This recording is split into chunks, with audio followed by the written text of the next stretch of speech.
Usually I always start with the zikr and chanting because it opens the hearts and minds of the,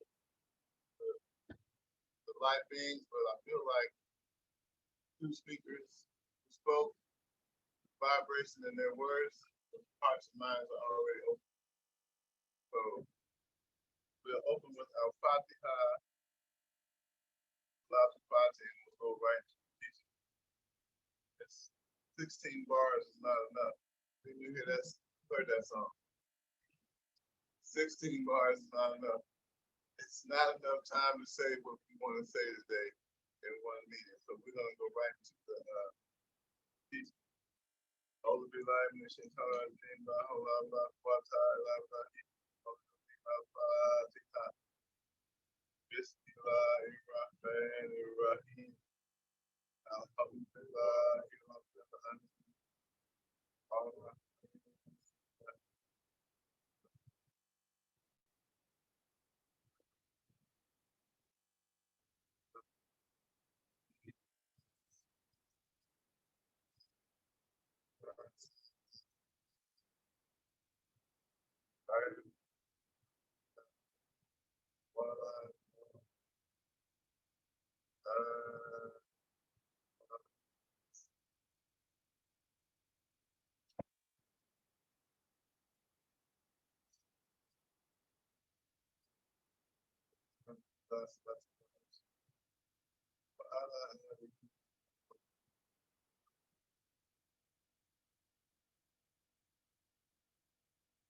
One thing I want to say is that modern day maps, our Sufi order, according to modern day maps, is from Senegal, West Africa. But correct me if I'm wrong, more before Senegal, all of that part of Africa was called Morocco. Did you ever think before it was called Senegal, before it had that name, before the colonizers came, all of that northwest part of that continent was called Morocco. So we have the right to say that our order is from Morocco. My Sheikh's son, Sheikh Matada, may Allah bless him, used to always say, I like to wear the booba that comes from Morocco. And he was from Senegal. Matter of fact, he actually left his body in Morocco, but he was from Senegal. One of Sheikh Ahmad's sons. So we want to start out with a little information about the order and the lineage because we think that's important. And we'll go into an explanation of the weird of the butterfly because that's important. And then probably give us, well, we have, then we'll probably go over Shariat, Tariqat, Hakikat, Marifat. And then tomorrow we'll go over the 7 levels of the soul in detail because that's a whole day to go over the 7 levels. So to start, the Moorish says something that's very important. We have a lineage called a silsila that goes directly to Prophet Muhammad, who brought us the Holy Prophet. When we give the initiation and the bayat, that initiation and bayat is going, if you were to look at there's many Sufi orders around the world. Tijani, Qadiriya, Chandeliya, Naqshbandi, Burhani, Baktashi, Jurahi, many, many different Sufi orders from different sheikhs. When we look at the silsila and chain of the Sufi orders, generally, it's going to take you 40 different sheikhs. This sheikh took it from this sheikh, who took it from this sheikh, who took it from this sheikh, who took it from this sheikh.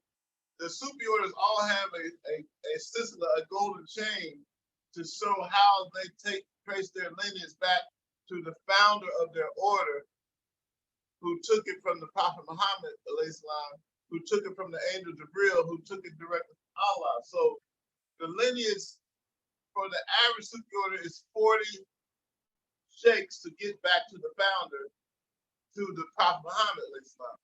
So the current and juice is coming from Allah to the angel Jibril, to Nur Muhammad, to the sheikh who's the founder. One particularity of Sheikh Ahmad Bamba's order and the power of the lineage, as we mentioned, 40 sheikhs to get to the founder. When we give the Shahada and Bayat, the lineage, it goes from me to my Sheikh Serene Salihu. Serene Salihu was the son of Sheikh Ahmad Bamba. From Sheikh Ahmad Bamba to the Prophet Muhammad. That is saying that the lineage did not even have a chance to be diluted. Like if you got an extension cord from here to Chicago, it might be some breaks in that cord somewhere. We love all the, I'm not going to say nothing negative about no order, but what I'm saying is from me to Serene Salihu to Sheikh Ahmad Bamba to the Prophet Muhammad, it ain't even had a chance to be watered down. The light is pure. What am I trying to say, brother? The lineage is unbroken. So by the blessings of Allah, the great God of the universe, we are the Asiatic family in the West who were chosen to be a part of a lineage of science that some would say is Moorish from West Africa, linking us to the Prophet Muhammad alayhi salam. Just everybody, just think about the weight of that.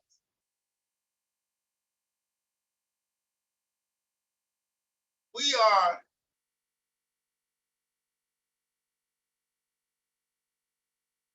taking students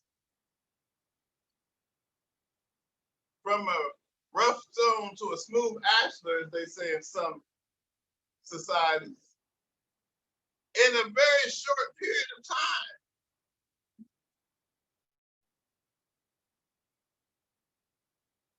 Whereas I went to Senegal on my first trip in 1996. I took my initiation with the founder's son, Sheikh Ahmad Bamba, his son, Serene Salihu, in 1996. Let's just say we're in 2023. How many years is that? I've been walking on this path for 27 years. And it took me, I was not proclaimed a sheikh by my sheikh until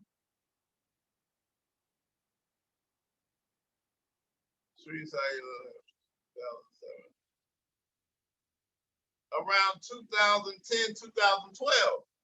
It took me about 12 years to get to be a representative of, oh yeah, so yeah, that's the Master Serene Salihu who I took the initiation.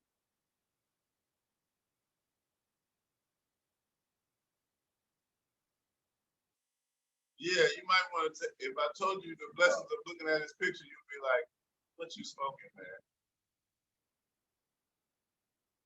Serene Salihu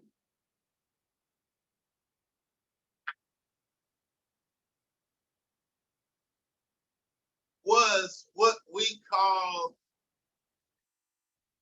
the perfect man, the perfect being. He was an Insan Camille.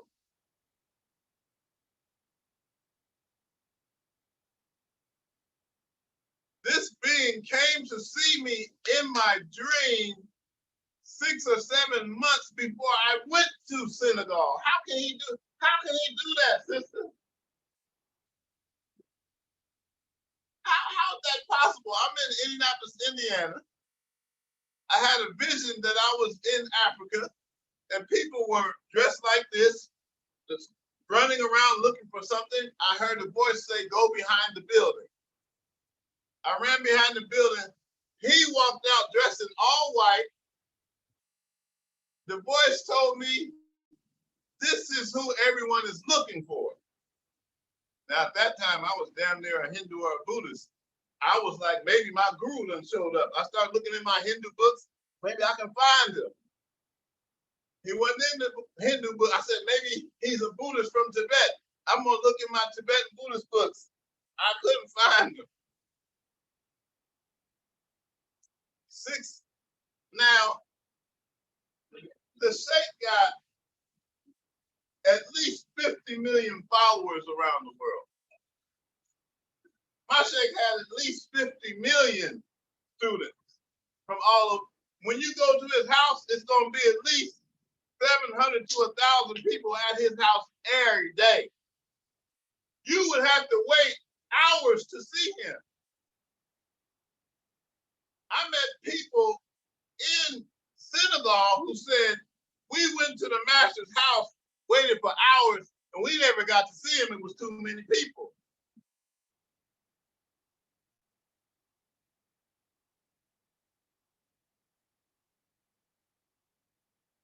He came in my dream 6 months before I went. I got to Senegal on a Wednesday, 1996. I arrived in Senegal on a Wednesday. Thursday, Friday, Saturday, Sunday, I was sitting at his feet taking my initiation. How can you explain that?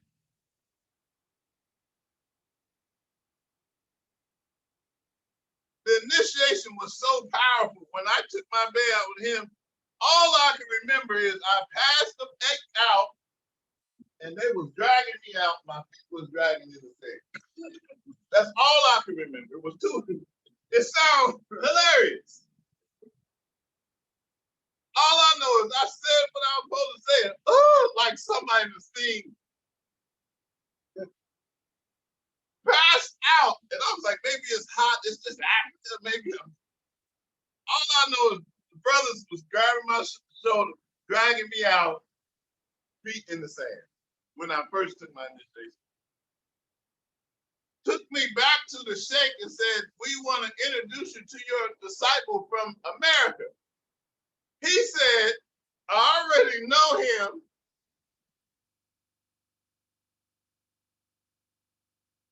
And I'm helping him in America, in the city that he came from. Now the people in the audience started screaming. At that time, I didn't speak well long. So I had to ask the translator, what the master say? What the master say? The master told us he already know you and he's already helping you in the city that he came from. And I was like, oh, he came in. I didn't tell people. I was like, he damn the man that came in my dreams before I came here.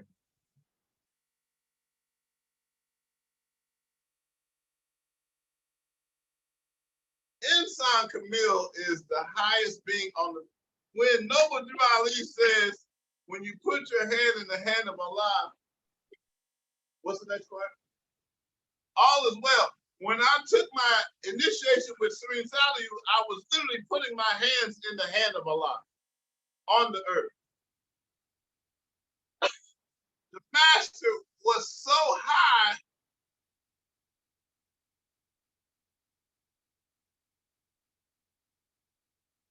before I could speak the language. Now, y'all gotta forgive me because people in Africa, they told me, brother, when you go to America, just talk to people at a level that they can understand and don't tell them nothing that's beyond their comprehension. They knew, they said, this fool, he gonna go tell all the secrets. One time, I had a dream of the Sheikh from Turkey. The Sheikh from Turkey, he came in my dream and covered my mouth like this. in the dream. Why do you think he came in the dream and put his hand and covered my mouth? Why do you think he came all the way from Turkey, did like this to me? Why do you think he did that? To keep me from revealing something.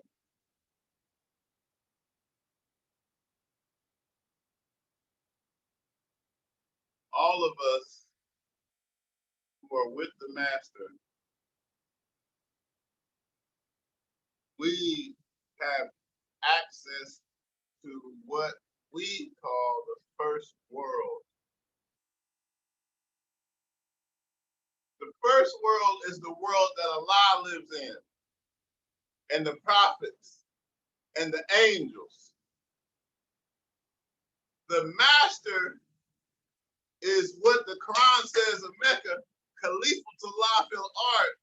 Sheikh Ahmed Bamba, sitting inside you, the people we are with, Sheikh Ibn Fall, are the representatives of Allah on the earth. So when we take initiation with them, when our soul is linked to that being, we are stepping outside of so-called general population, going directly to the center of the universe into the first world. And it is only in this inner circle of humanity that the teachings for God's realization are given.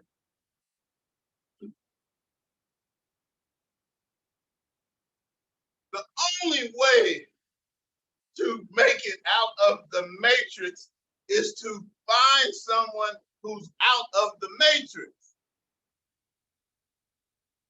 That's the only way out of here. You gotta find somebody. If all of us is drowning, and we are, the only way we can be saved is to find someone who's not drowning.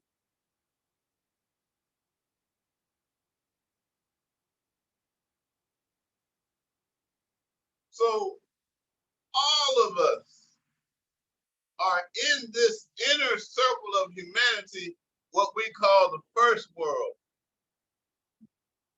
The first world is disciple. Why do you think somebody who raised the dead, walked on water, born of a virgin, only had 12 students? You mean to tell me the master only had he only had 12 disciples? The people with the master are representing that first world. So the first world is people who are with the master. The second world is people who know about the master but didn't take initiation.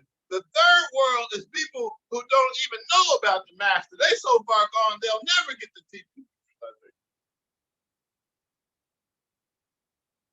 That's what Anand Muhammad called 5%, 10%, 85%.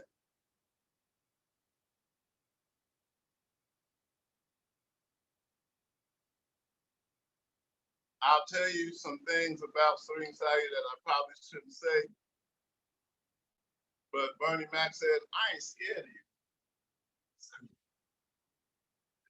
But I'm not scared to tell you these teachings because your mind was already raised in Asia. We, by the blessings of Noble Drew Ali, were taught that the higher self is Allah in man. So when I tell you these inner secrets from the first world, it's very possible because of reading the Circle 7, because of studying the 101, because of coming to the temple, you have the possibility to understand this type of higher teaching. When I would sit with Serene Sally and didn't speak Wolof, I would hear English inside of me. He's talking like this. I swear, I'm sitting here and I'm hearing English with no translation.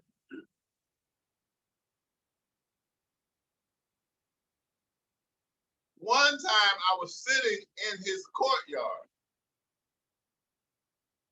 and the master walked in front of me. I love telling this story. I know he heard it. So he said, "You walked in front of me. Allah unveiled the unseen world. I saw the 9 planets going around him. He was the center of the universe. Broad daylight. I'm awake. I wouldn't pick up now. The only problem is when he walked, it looked like he was gliding. I was like, what kind of shit is this? He was like, he walking, brother. Watch this. When I walk, you see my clothes moving, right? When he was walking, his clothes, it was looked like he was. Y'all gonna say it's hot in Africa. Don't go over there. Shaking went over there and got a little rain. When he walking, his clothes ain't moving. Look like he. I'm just telling you my own experience, believe it or not. That day, Allah opened the heavens. I seen the 9 planets going around him because the perfect being is what we call the axis of the universe. The planets are revolving around this being. They call that Insan Kamil, the perfect being. Now, the good part is,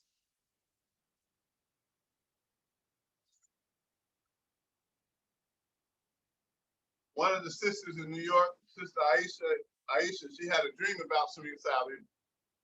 She saw the master. In the dream, he was crying. The master was crying. And she asked the master, "Why are you crying?" The master said, "All of the disciples love me, but they don't know they can become like me." Imagine that. Oh yeah, this is loud. The master say, all of the disciples love me, but they don't know that they can become like me. One thing I love about the Sufi path is no big I's and little U's. The master, Cheikh Bamba, Cheikh Ibrahim, Serene Saliu, the master on the outside is the representative of your inner spiritual potential. The master is showing you where you are able to achieve. Why do you think Isa come and say you can do everything I did and greater? The same Allah that's in the Sheikh is the same Allah that's in the young brother who recited Al-Fatiha yesterday. Don't get it twisted thinking, oh, the Sheikh got all these powers. Yeah, he got these powers, but you got these powers too. Only difference between you and the Sheikh is the practices to activate that being Allah, and we didn't do the practices to activate that being Allah. So like this, if you breathing, Allah is there. The only thing you gotta do is activate that being.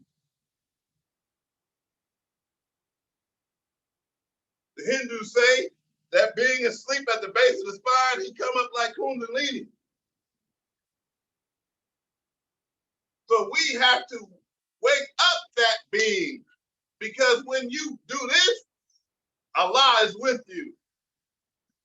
We do the practices to activate that power of Allah that's there already. So the lineage founded by Sheikh Bamba, Sheikh Ibrahim. We have a holy city called the Holy City of Tuba. Touba. You can look it up online. The Holy City of Tuba was founded by Sheikh Bamba.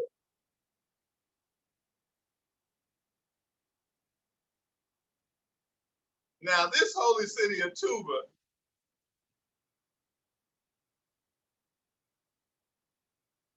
I guarantee you, if you get your passport, go to the Holy City of Tuba with me, you will have some mystical experiences for yourself.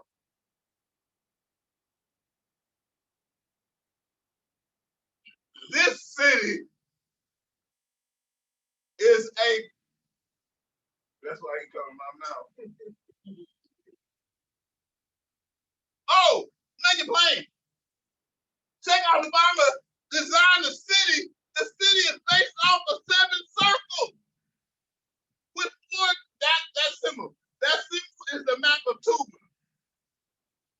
The symbol that we wear with the 7 in the middle and the 4 gates.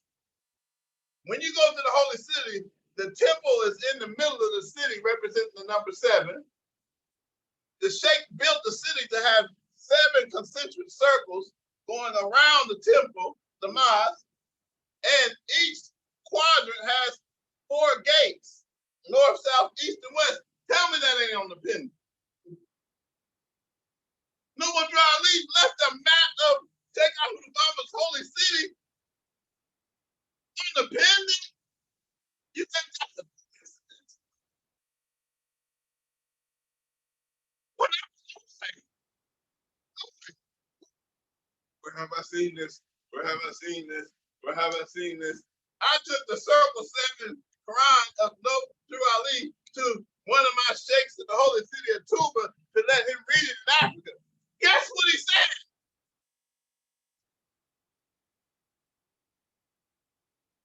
He said, everything in this book is true, but it didn't come from one country. He said, whoever gave this book, they traveled in different countries and got all this knowledge and put it in one text.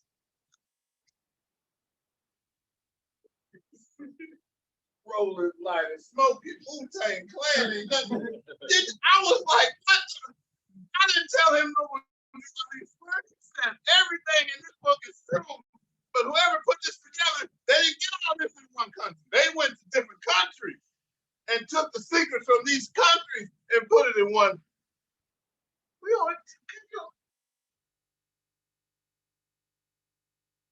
So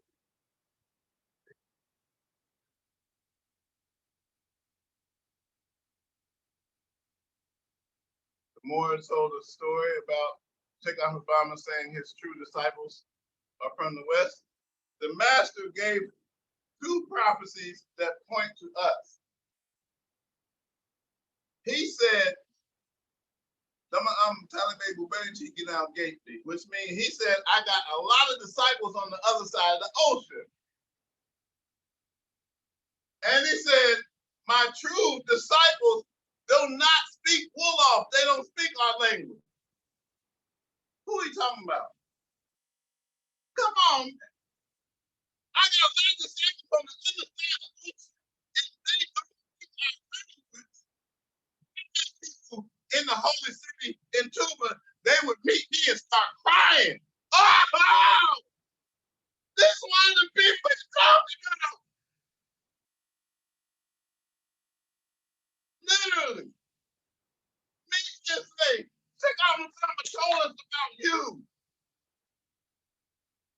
He told us he had disciples from the other side of the ocean. They couldn't believe I was Muslim. When I first started going there, they said, can you say Al-Fatiha? They wanted to see if I knew anything from Islam. They were asking me, did I know Al-Fatiha? One guy asked me, have you heard of Muhammad Ali?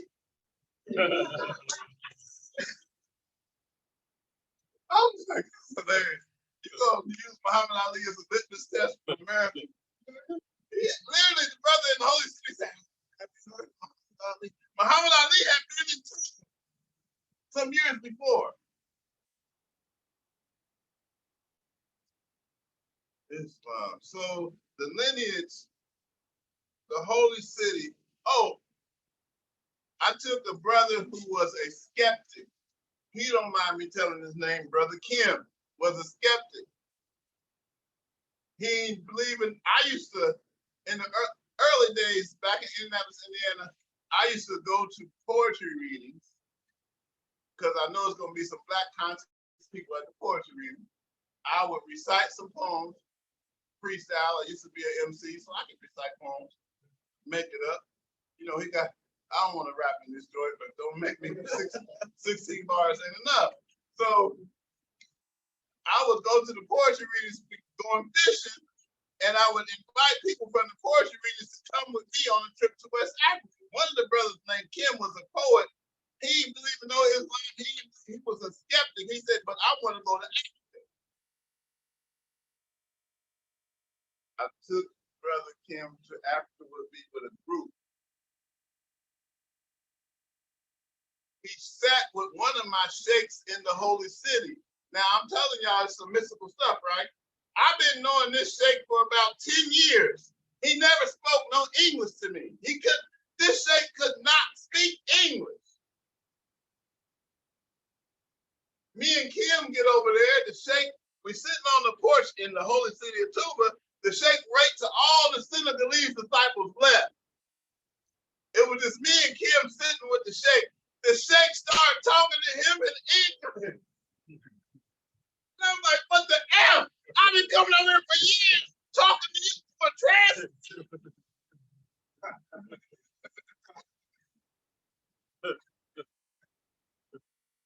He talked to him in English about Islam until he took his Shahada and became Muslim. He talked to him about Sufism until he took his bayat and became a disciple. When Kim took his initiation, the sheikh stopped speaking English. I told some disciples the next day, the sheikh was speaking English. They said, ain't no way he don't speak no English. He can't have been speaking. I said, brother, he waits till all y'all left. Started talking to this skeptic guy who don't believe in no Islam till he became Muslim. Then we took him to, the sheikh took all of us to see Spring Salihun. We went to go see Spring Salihun. Something happened to him, the skeptic. Crying. We came out from seeing Spring Salihun. I said, Kim, what happened? He said, I saw something. I don't know what happened. And I don't want to talk about it. I said, what? He said, brother, I seen something. I can't explain it. And I don't want to talk about it. Me and Kim was finished for years. A year later, I said, Kim, come on, man, tell me what you saw. He said, I seen something. I can't explain it, and I don't want to talk about it. Every time I would ask him years and years and years as a friend, as a disciple, I see something, brother. I can't explain it, and I don't want to talk about it. To this day, I don't know what he saw with Strings Out. He won't tell me.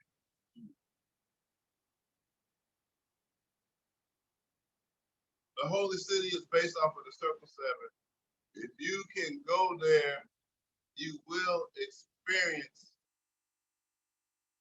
something beyond the regular laws of physics.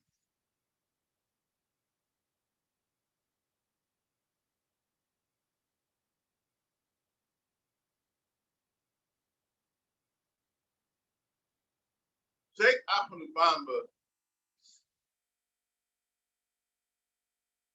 was a revolutionary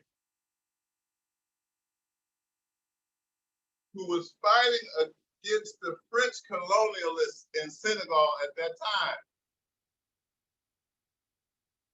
Senegal was a French colony, and the French were trying to stamp out Islam in West Africa.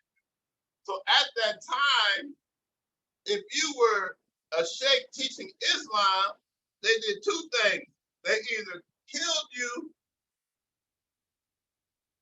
well, basically the same thing. They either killed you in the country, assassination, or they would exile you to Gabon from Senegal and kill you in Gabon. So the French, they exiled many of the leaders and sheikhs from Senegal to Gabon, and nobody that went to Gabon, they never came back to Senegal. Everybody they exiled died in exile. You're right, died in exile. Sheikhs. So when Sheikh Ahmed Bamba started to get power, the French said, we're going to have to exile him out of the country before he gets too much power. The French thought that he was amassing an army to fight against them. So many people was coming to him. when they called him to the courtroom to tell him stop teaching Islam, Sheikh Obama went in the courtroom and said, Allahu Akbar, and started praying, making salat in their courtroom.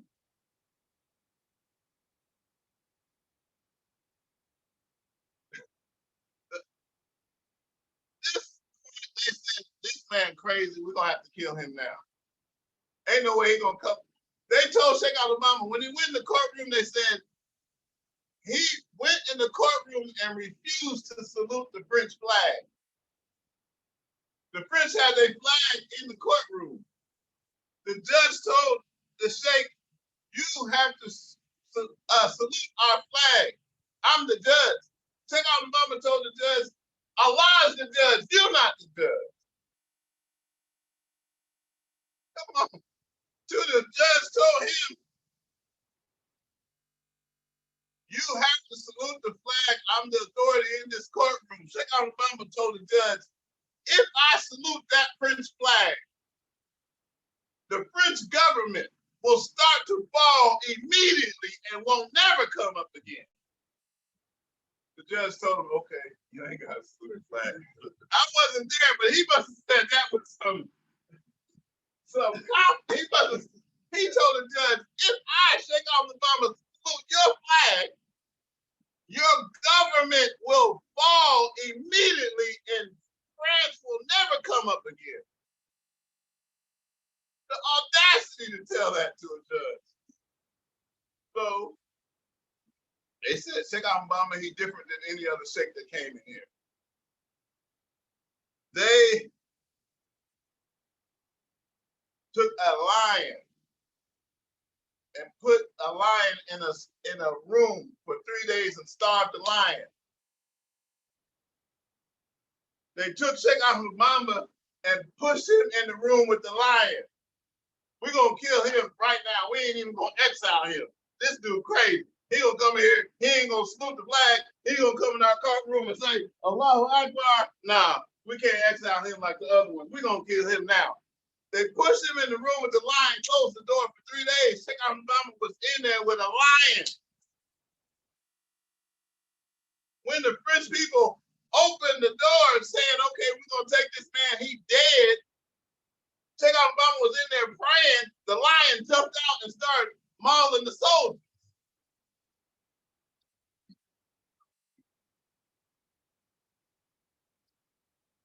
I don't know how much of this y'all can take. It's so many stories about Sheikh Obama and the power he was showing. The French said, okay, we're gonna poison him. We're gonna put some poison in the coffee. The French put poison in the coffee, sent somebody to take it to the Sheikh. The Sheikh said, the Sheikh rushed and drank the coffee in front of the people. Disciple said, why you drink that coffee, Sheikh? You know they put poison in it.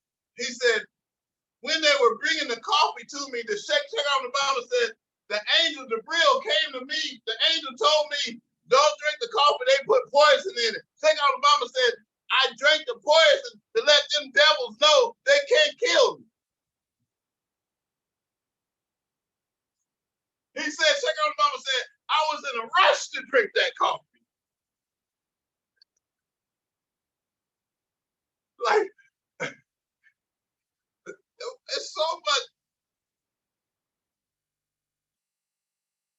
This one story I can't tell till I know y'all a little bit longer because this stuff get far out. So they put Sheikh Obama on the boat. Now, this is the French writing down everything the Sheikh was doing. The French said when they went to exile him, they said they knew something was different because everybody that they exiled to Gabon, they all died and nobody never came back. The French said every sheikh that they took to exile, when they got on the boat, they turned around to the crowd and said, pray for me, please pray for me so I can come back. Basically saying, I know these devils gonna try to kill me. Ain't nobody never went and came back. In the crowd of Muslims, can y'all pray for me so I can come back? The French said when Sheikh Obama went on the boat for exile, he turned around and told people, put your hands up. I'll pray for you. I'm coming back.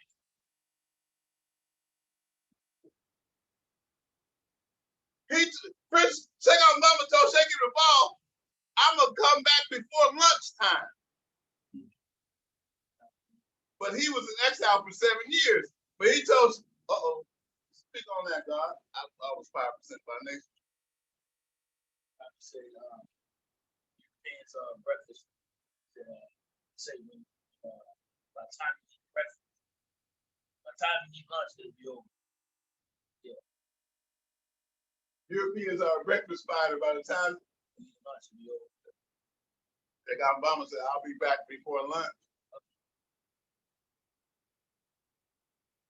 Put your hands up. I'll pray for you. I'm coming back. Now, the other sheikh who was with him was named Sheikh Ibrahim. Sheikh Ibrahim.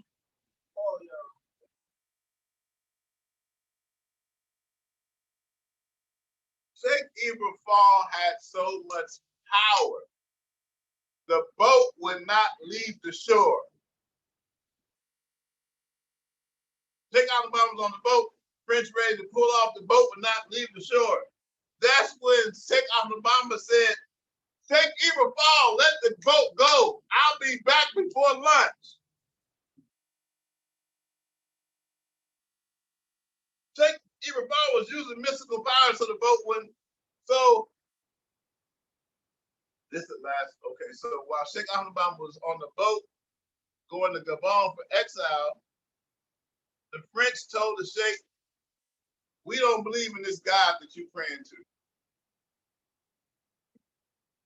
And we know you're a kind person that you won't offend nobody. They told Sheikh Obama, if you pray that prayer that you're doing again on our boat, we will be offended. Don't pray on our boat no more. The next time for prayer came, Sheikh Obama took his prayer rug and threw it off the boat on the ocean. Stepped off the boat on the ocean, start making his salat on the ocean, on the prayer rug. The French said the rug was moving with the boat. The French said when he came up from Gaza, they seen sand on his forehead. The French said he walked on water, levitate up on the boat again. One of the soldiers told the rest, the captain of the soldiers told the other people, don't bother this man no more on this boat. Obviously, he ain't our prisoner. Because the story, on the boat, they keep records. Before he did that miracle, Sheikh said they was harassing him, making trouble. One time they asked the Sheikh, now that we got you by yourself, who can protect you? Who do you have to protect you? The Sheikh said, are you asking me about the angels who's with me? Are you asking me about the jinn who are with me? They was like, hold on, he got beings with him that we can't see. Who can protect you? The Sheikh said, are you asking me about these angels that's with me or these jinns that's with me? Basically saying, I got beings that can protect me. When he got back on the boat, that French guy said, don't bother him no more. He obviously ain't our prisoner.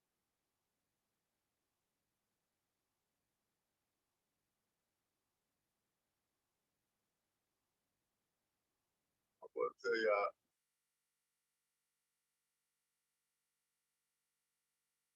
I might as well tell it because somebody in the future will see the video and know what I'm talking about.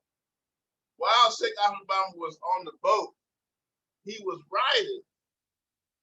Sheikh Obama was always writing prayers in Arabic. With back then they ain't had no big. He had the felt. He had the feather. You dip it in the ink, and then write it. That's what he used to write with. while he was on the boat, he wrote a prayer called Jalilu to Maraki, a very powerful prayer for the Prophet Muhammad. Cheikh al-Bamba took the pages when he finished and said, Allah, if this prayer is answered, bring it back to me. He threw the pages in the ocean. What kind of? He writing with ink that's water soluble, that if it gets wet, it's gonna come off the paper. He take the prayer and say, Allah, if this prayer is answered, bring it back to me, throw it in the ocean. About a year later, when he was in Gabon, a fisherman who seen the sheikh with papers like this, saw some pages on the beach in Gabon like that, and said, maybe these papers belong to that man. Let me gather these papers and take and see if they belong to him. How did that be? Cheikh al-Bamba got the prayer back and said, Allah answered this. We can't. All right, I'm gonna stop because y'all like, hold on, man. That's enough about the sheikh. So anyway, there's a lot more I can tell you. If you meet somebody from Gabon, the Catholics, I met a lady from Gabon who was in Senegal teaching English. Remember I told you Cheikh al-Bamba was in Gabon. He was exiled. He was over there for 7 years. As much more I can tell you about that exile. At the end of 7 years, the French said, we can't kill him. They tried to kill him 256 times. They couldn't kill him. I'm not going to go into it. But he came, the French sent him back to Senegal after 7 years of exile. One story I do need to tell. After about 5 or 6 years of him not coming back, the community of disciples was still in Senegal. They hadn't dispersed. So the Senegalese military went to his disciples and said, your sheikh has died. He's dead. He's not coming back. He died. It was an old lady in the community that said, they're lying. They're lying. They said, how you know they're lying? She said, Cheikh al-Bamba told me when I die, he's going to pray at my funeral. If I ain't dead, he's still alive. Because I know whatever he said is true. They're lying because he told me he's going to pray at my funeral and I'm alive, so he can't be dead. He's still alive. So he came back after 7 years of exile. I'm going to stop there because there's more, but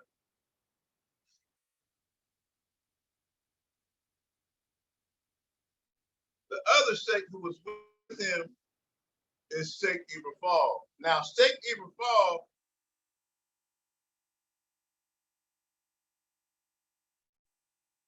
imagine this. Sheikh Ahmed Bamba and Sheikh Ibrahim were together in the unseen world of souls before they came to earth. They were together.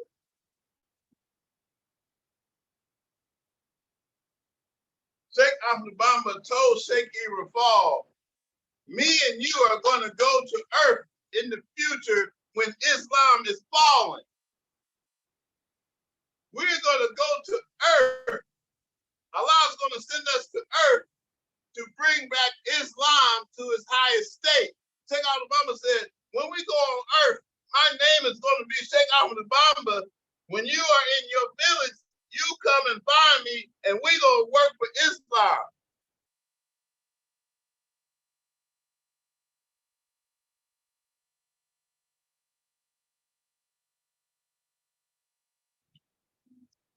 Sheikh Ibrahim, his father was the king of his district. Sheikh Ibrahim was a prince who was going to inherit a whole kingdom. When he got older, I don't know how old he was, but when he got older, he remembered. He had a dream and woke up and said, wait, I'm supposed to go find somebody named Cheikh Bamba. He told his family, I'm leaving this kingdom to go find this holy man. They was like, what? You going to inherit the whole kingdom? And you talking about you gonna want to leave to find somebody you think you saw in a dream named Cheikh Bamba? You gonna leave the whole kingdom? Cheikh Bamba? He said, I'm out this. I like to paraphrase stuff so you can get it. He left. Fast forward, Cheikh Bamba ended up having so many disciples. When his mom came to look for him and find him, his mom had to wait 3 days before she could see her son. He went so much power.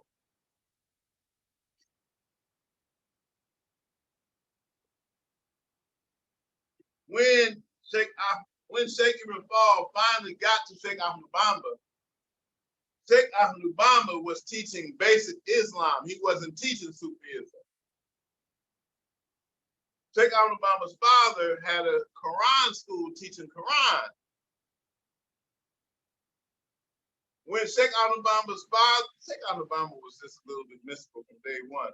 Sheikh Bamba's father was the Islamic judge who worked for the king in that area. So his father had political power, so to speak, from the king.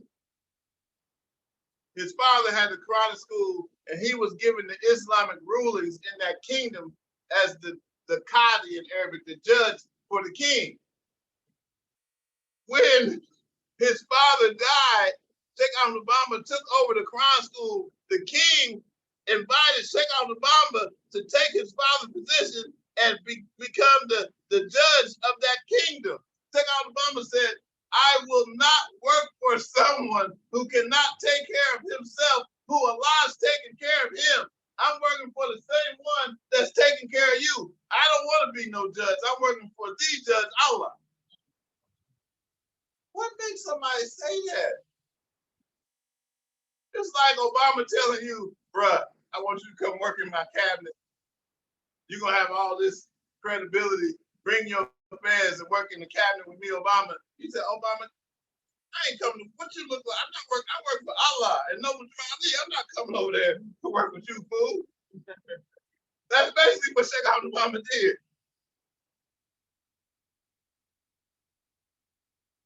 All praises due to Allah. So I must stop. This is so.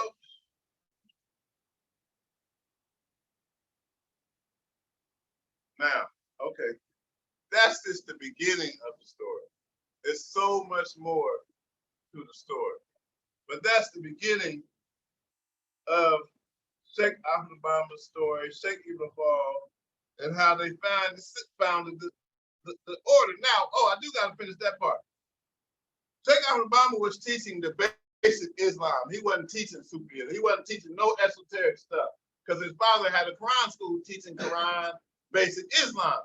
When Sheikh Bamba came and found Sheikh Bamba, he said, Sheikh Bamba, you know me and I know you. We got a mission to do this we got a mission to bring back Islam on the earth. Sheikh Bamba told Sheikh Bamba, you have to stop teaching basic Islam and give these people the Sufi inner teachings or I'm leaving. Sheikh Bamba was like, I didn't come find you for no basic Islam. We had this agreement in heaven before we came here for no basic. I mean, I'm not talking negative about basic Islam. I love me some Islam, but Sheikh Bamba said, I didn't come over here for what the Arabs got, basically. I came to find you to get that esoteric teaching of Islam that take man to Allah. So Sheikh Bamba called a meeting and told his people, he said, listen, anybody who want to learn basic Islam, there's plenty of people in synagogue teaching basic Islam. You can go to another sheikh and another teacher. But he said, anybody who want to reach Allah, meaning take the Sufi path, anybody who want to go to Allah, I will give you the initiation now and take you to Allah. Most of the people in the school laughed at him. They said, We ain't come over here for that. We just want to come around and say to the Prophet Muhammad. Most of the people left Sheikh Ahmad Bamba in the beginning. He only ended up having 40 students. Sheikh Ahmad Bamba took all those 40 students and made them masters. By the time he went to exile for 7 years, when he came back to Senegal, everybody that left said, oh my God, he must got some power. They didn't kill him. We should have stayed with him. When the crowd of people came back to Sheikh Ahmad Bamba, after he came back from exile, they said, Sheikh, we want to study with you. He said, no, you can't study with me now. You got to learn from my students. You got to learn from the ones who, y'all basically saying, y'all broke out thinking I was just some mystic guy trying to take you to Allah. Now you want to come back because they couldn't kill me for 7 years, so you know I got something extra. Now you haters. I'm not teaching none of y'all. Excuse my language. You want to study, he made them study with his students who was faithful.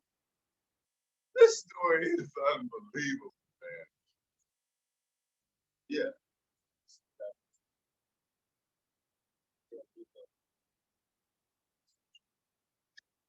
Which one?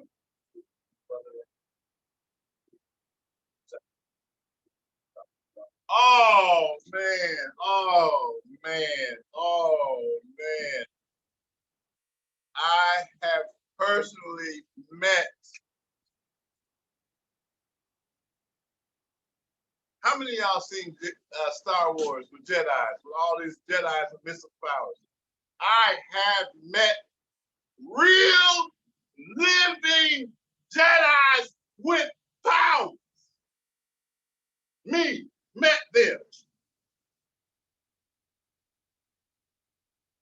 I know a sheikh can put paper in water, use his beads, and take money out the water. What the hell? A sheikh who can take some pieces of paper, but not on it, put the paper in water, do some prayers, the money come out with the seal on the money.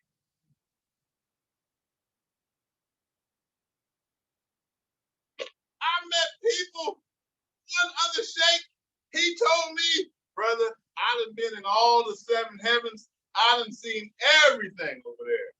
I'll give you something that can open up heaven for you. I said, okay. He said, I'm going to give you this name, but when you start to see the unseen world in the heavens, he said, the veil gonna drop, brother. You're going to see beings in the other world. He told me, when the veil dropped and you start seeing the being, he said, stop the name. Don't say it no more. Let the veils close, because if you don't, they're going to put you in the mental hospital. How many people in the mental hospital talking about, I done seen God, I'm Jesus, I'm God. Yeah, they seen God, they are Jesus, but they all balanced now. The sheikh told me, when them bells drop, you better stop saying that name and let them bells close. Or, are you okay? So, yeah, I'm okay.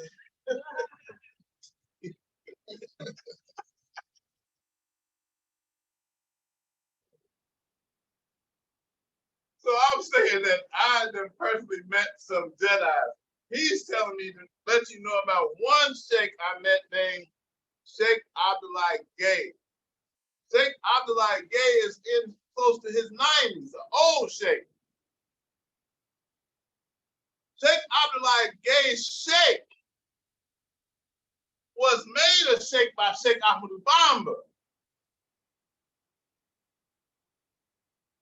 This man that I met, his sheikh was with Sheikh Ahmad Bamba. You could feel Sheikh Ahmad Bamba coming through him. It's a video of me that I ain't gonna show, of me going into a trance, losing it at his house. You seen the video? Yeah. Don't share it with the Moorish, man. They're gonna be like, what the hell wrong with this man? Is that the Holy Ghost from a Christian church? I'm out of here. I don't like this anymore. I didn't know somebody was filming it. I'm sitting with the Sheikh. I'm not gonna go there and tell y'all what happened, but I went into a mystical state, start screaming.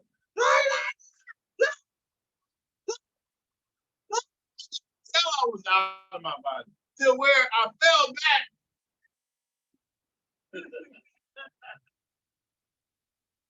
But one of the brothers from synagogue who was in the room, I guess he saw me in the state and said, let's go get this fool on camera. He cut the video on. After my sister said, brother, look at this. I said, oh, man. He's going to send it to people. Put that ish on YouTube and TikTok. People messaging me, man, we seen the video. Y'all ain't supposed to see that. So,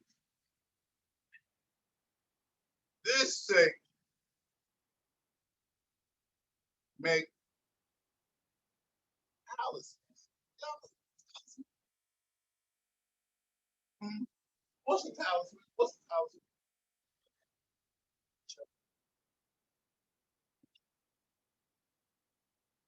Have y'all ever seen the lamp that you rub, a genie come out? What you think in this box? Y'all want me to open this? Huh? Yeah.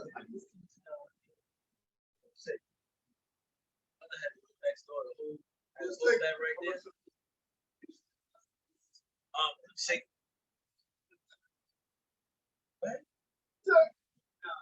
Probably not. It might be too much. What'd you say? Yes, yeah, that's the whole.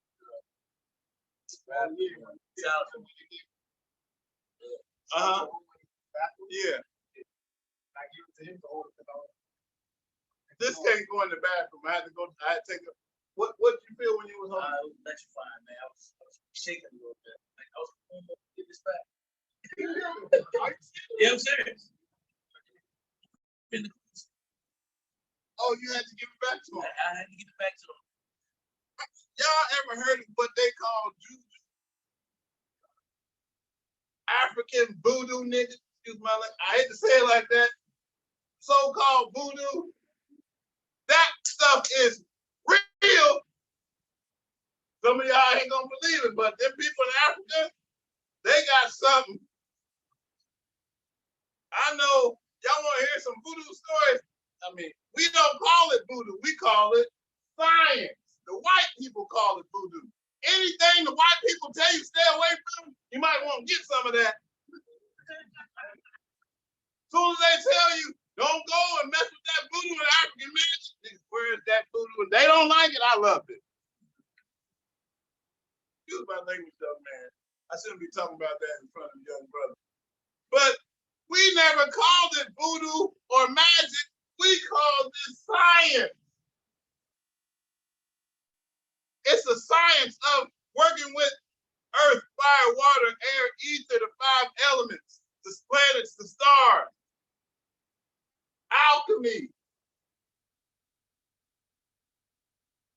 I know some real alchemists. I learned from real alchemists. I ain't no killer, but don't push me.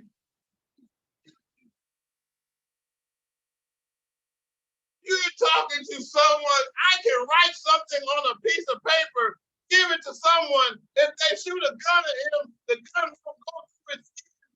I know how to write that from my shape. The real Black Panther.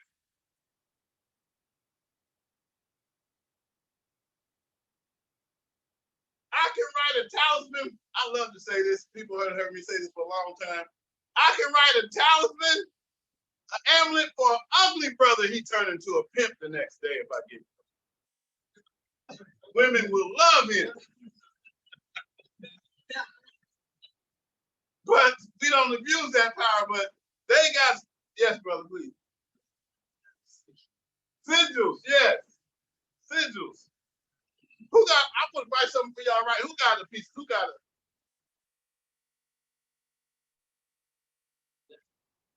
You got a big pen? A felt tip?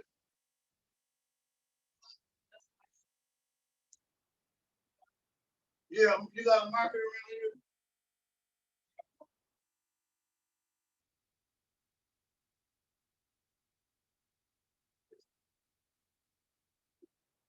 Ooh, and it's red. If you go to Africa, listen to me, people. If you go to synagogue, brothers, if y'all go to synagogue with them red feathers, they gonna say he got magic. Anytime you see somebody in Africa, well, I don't know about all the countries, the country I was in. Anytime you see somebody in Senegal, West Africa, with the color red on, that's the sign of somebody who got some magic. They don't wear red in West Africa because the so-called alchemists and magicians, I seen a dude walking with all red on in the airport. I was like, he got some ish with him. These white people better not open his bag. They better not. He had on. I was like, coming from Senegal and all red. I was like, they better not open his bag. Somebody might die in that airport. So when you get okay, so look.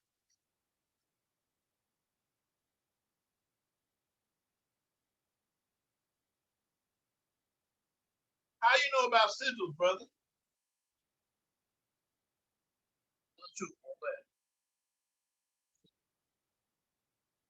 Islam. I'd love to teach you some Arabic too. This says Bismillah ar-Rahman ar-Rahim in Arabic.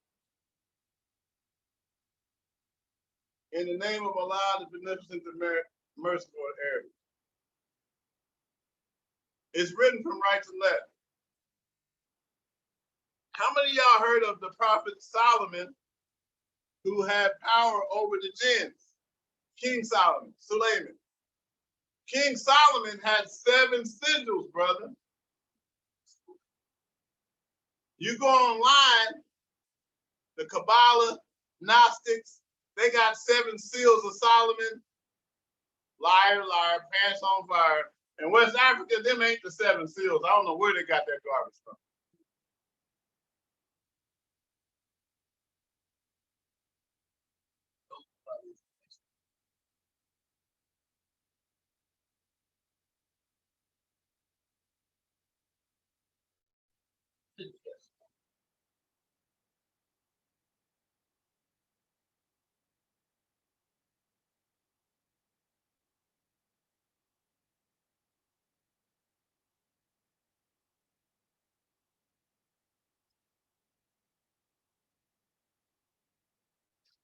Can you see these 7 sigils? These are the original 7 sigils to work with. I ain't gonna touch. No, yes, I did. There's something. There's a symbol that you can draw in the. You go to.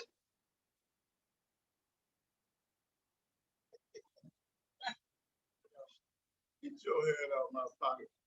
Y'all lucky that brother's in here. I'm gonna teach everybody that one.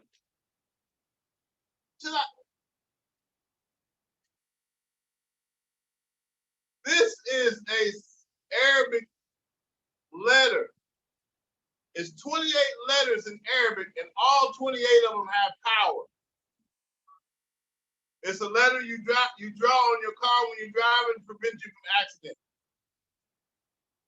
Somebody said, what? Them Africans got some ish. It's another letter. You used it before a few times. It's another letter that you write in anytime you go somewhere and you want to clear out any negative energy in the room or in the building. If you draw this, what I'm getting ready to show you, and say Bismillah and step over it with your right foot, it's going to push all the negativity out of the house. You got family members, they might be arguing, or they call you, say, come over, bitch, if you go to their house and draw what I know a brother in Virginia, he was here last night. Sindidi. I love to Sindidi said he was in the house in Virginia and the north and what in Richmond. He said he was in the house. Brothers got ready to fight. He heard the story before. The brothers in the house getting ready to fight. Sindidi said, "Oh shit, not for me." He said he went outside the house, came back to the door, drew the thing, stepped in the house. No more about nobody want to fight no more. You heard him tell the story.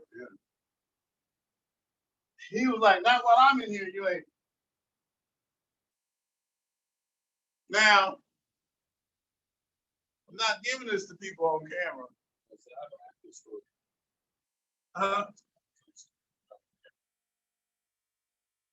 We still have enough. Okay, so hold up.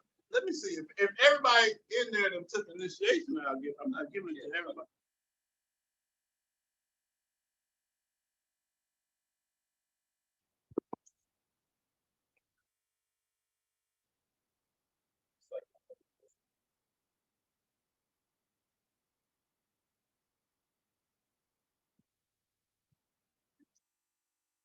Oh, everybody in here that took their Bayat initiation.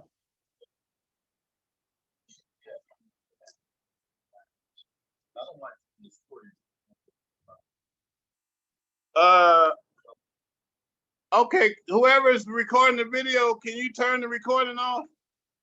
Because I don't want this on YouTube either. If it's Sheikh Mustafa, turn the video off.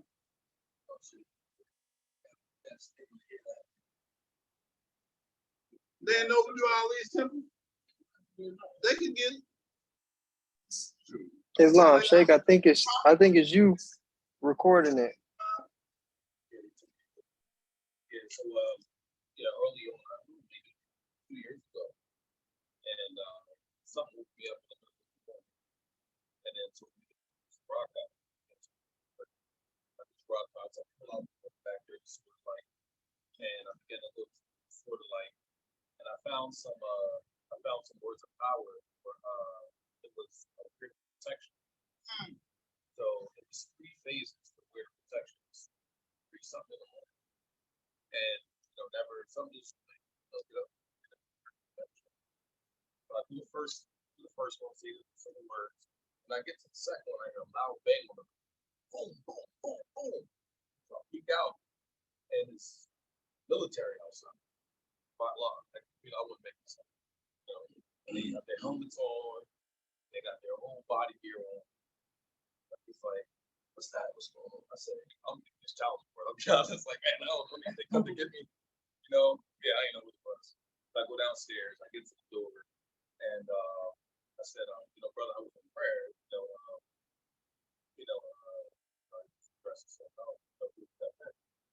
say, yeah, you can step in. So come in. And if anybody knows, like the U.S. Marshal, anybody experienced it, they cleared the house. And it was it was geared up. They came in, geared up, and he said, we look at the order, but it should have died. And no, it's not me. And he said, well, oh, hey, he was just here yesterday, But it's like, if you look for it, whatever. And God looks to the right, and he said, looks to the guy, he said, well, we don't have a business here.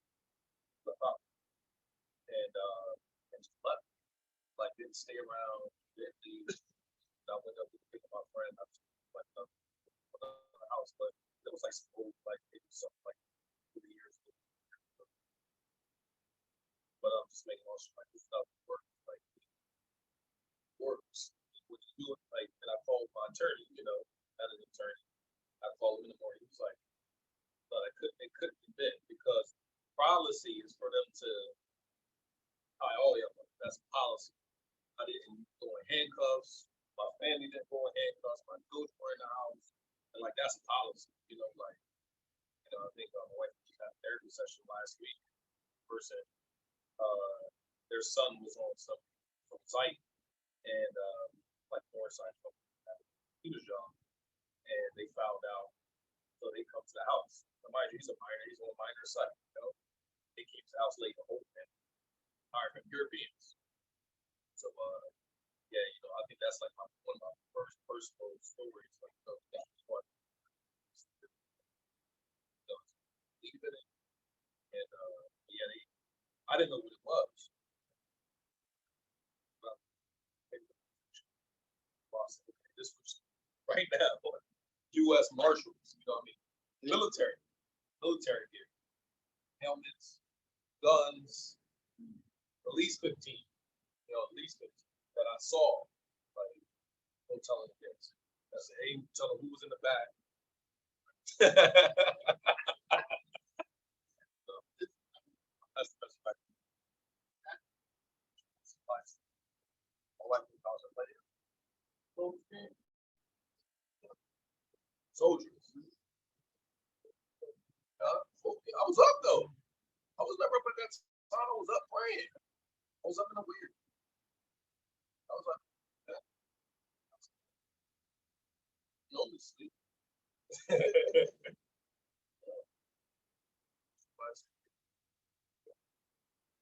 Yeah. I ain't gonna tell you. Oh, that's that guy. You lying, you perjured yourself. Yeah.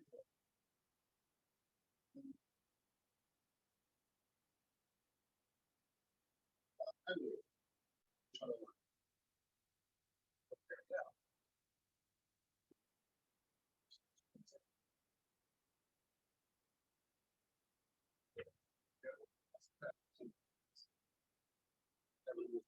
That's the name of it.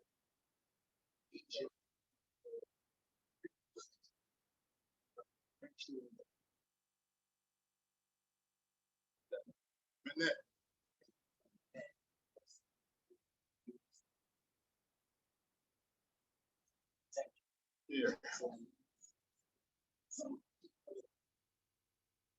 It's a lot.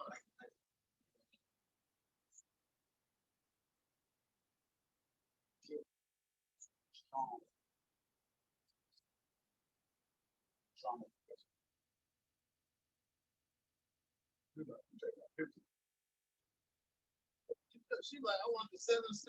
Go watch them, sister.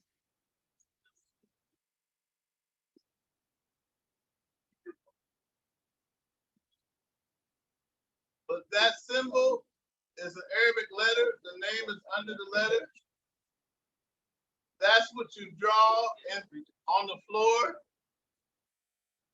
And you step over it and say Bismillah with your right foot. It's going to push any negative energy out of the place. Yes, brother. Yes. Yeah. Sure did. Sure. You got science, you might as well use it. Oh. Oh, this fun. Now, I like to do speaking. I'll go anywhere and speak. I went a Muslim brother in Philadelphia. He works in a drug rehab building in North Philly, close to where I live at. The brother's like, I want to invite you to. I told you about the one about jail. This is a different one. He invited me to speak at the drug rehab place, and same thing, brother. These is real cocaine addicts or heroin, meth. All of them is addicts. We have a support group meeting once a week. We bring speakers in. I'm telling you, they don't like none of the speakers. They might curse you out. They might say something. They probably won't pay no attention to you. But we want you to come speak to the drug rehab people. So when I got to the door, they was all sitting in there. I act like I dropped my keys. Oh, when I went to pick up my keys, what do you think I drew on the floor? I drew this on the floor and stepped in there. Man, they was so nice to me. Listen to everything I said. They came up, was giving me hugs, man. And was like, brother, when you coming back? when you coming back? The brother who worked there said, man, we ain't never seen them hug nobody, let alone ask when he coming back. Because I dropped my keys at the door. I'm like, I ain't going here with all these dens. Most people on drugs is dens making them keep doing them. So dropped the keys, jumped in there. Man, they treated me like I was Jay-Z or somebody. Stop for a lot. What time is it? I think we done talked enough today, and I didn't even get to everything. What time is it? How long we been talking? What time? We've been talking how long? How many? But Flying Ghost, I was trying to talk 2 hours. I probably been talk 2 hours. Huh?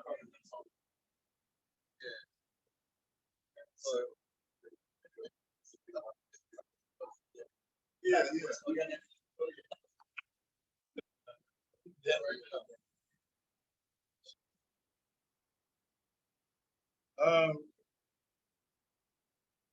yeah. I think this is a good place to close the lecture today.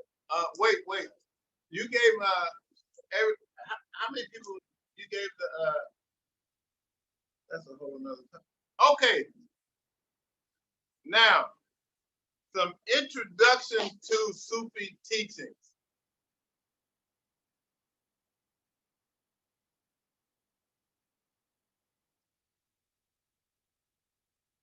The prop now,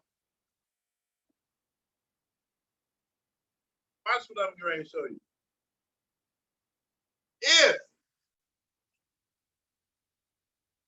If Islam was this whole paper, if this whole paper was Islam, the Arabs only got that much.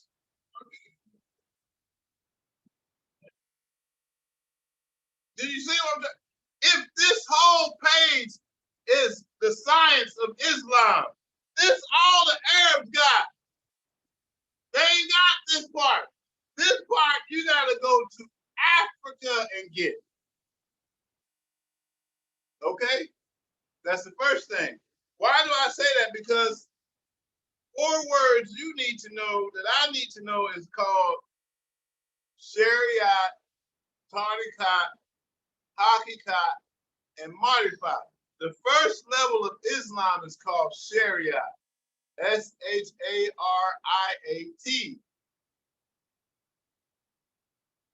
Shariat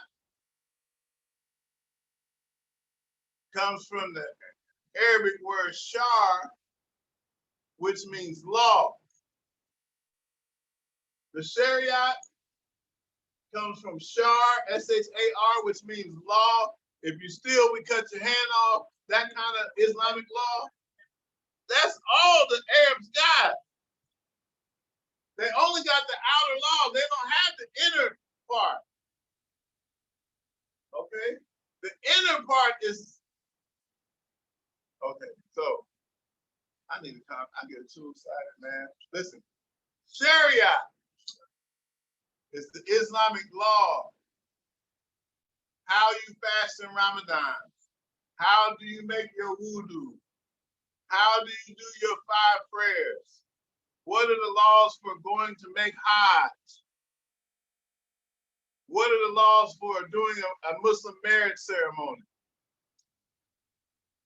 Islam is based off of what we call Sharia, the law. But the laws are the outer shell of Islam.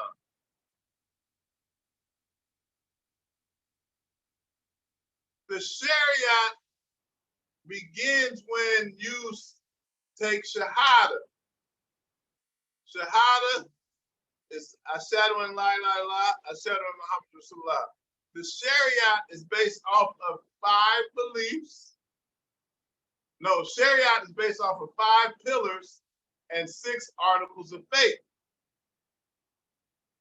5 pillars of Islam. We proclaim the Shahada. There's none worthy of worship but Allah. Muhammad is the prophet of Allah. The Shahada is the first pillar of Islam. The second pillar of Islam is Salat, to make the 5 prayers. Salat, the 5 prayers. Shahada, Salat. The third pillar of Islam is fasting in Ramadan. Ramadan. The fourth pillar of Islam is zakat, to give charity. And the fifth pillar of Islam is to make Hajj, to make a trip to the holy city of Mecca. This is the Hajj, the pilgrimage. So that's the 5 pillars of Islam. Then with the 5 pillars of Islam, we have 6 beliefs. The 6 articles of faith. The 6 articles of faith are: we believe in Allah. We believe in one God, Allah. We believe in all the angels. We believe in the angels. We believe in all of the prophets. Now, let me give you, in the Quran of Mecca, there's only 25 prophets mentioned. But Prophet Muhammad said Allah sent 124,000 prophets to mankind. So that opened the door for endless possibilities of prophets coming. And then Allah said in the Quran of Mecca, I will send a messenger to every community speaking their language, so they wouldn't be able to say they didn't get the message of Islam. So somebody, Noble Drew Ali, have to come to us speaking English. We wasn't speaking. It would be unjust for the great God Allah to send somebody in 1920 speaking Arabic. Nobody would have got Islam. They couldn't understand him. He had to send Noble Drew Ali teaching us Honorable Elijah Muhammad, Master Fard Muhammad. They had to come teaching us in English. This is Quran of Mecca.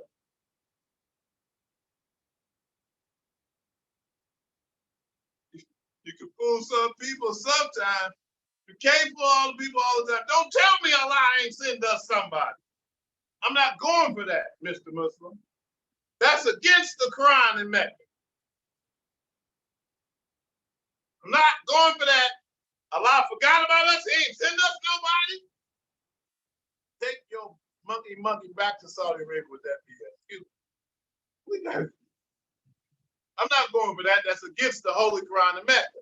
Allah said, I'll raise a messenger from amongst the people speaking their language, so they won't be able to say they did not get the message.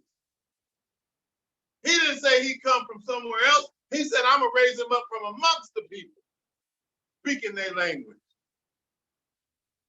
I'm not giving up Noble Drew Ali for nobody. I'm not giving up the Honorable Elijah Muhammad for nobody. Excuse me. Excuse me. I'm not giving up the people that Allah sent to me. He ain't send them to you, Mr. Arab. He sent them to me. Okay. That's just my soapbox. I had a video on YouTube cursing the Arabs like they was dirty dogs in a ditch.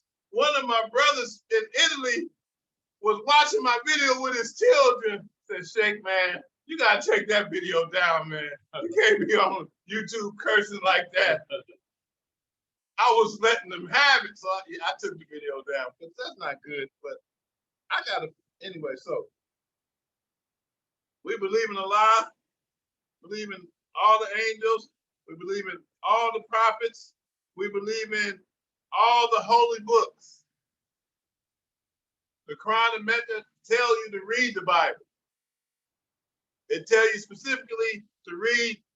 Oh man, in the Quran and Mecca, it tells you read the Psalms, the Old Testament, and it tells you to read something called the Gospel of Jesus. Allah said in the Quran and Mecca that Isa, Jesus, had his own gospel. It ain't talking about no Matthew, Mark, Luke, and John. I guarantee you that. In the Quran, it say read the gospel.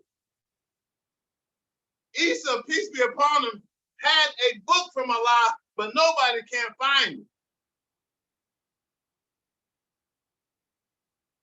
In the Quran, when it say read the gospel, if you read that in the Quran and Mecca, and you think he's telling you to read the lives of Matthew, Mark, Luke, and John, you are mistaken. That is not the gospel Allah telling you to read in the Quran and Mecca. So we believe in all the holy books. That's 4. The last 2 articles of faith are, we believe in the day of judgment. There will be a day of judgment where the souls are judged for your good and bad deeds. Them people in ancient Kemet, when they put that judgment scene with the scales and a feather and a heart, that's the same judgment scene that Allah is talking about in the Quran. I tell people Islam and Ma'at is the exact same thing. Islam and the science we had in ancient Kemet called Ma'at is the exact same thing. One was in hieroglyphics and one is in Arabic. Islam and Ma'at is the same. Ma'at means balance. One of the names of the Holy Quran is the balance, Al-Furqan in Arabic. Quran is called the Kitab, the book. It's called the Furqan, which means the balance. Now you're gonna tell me this book called Quran is called the balance, and the people in Kemet had something called Ma'at called the balance. How you gonna tell me that's 2 different things?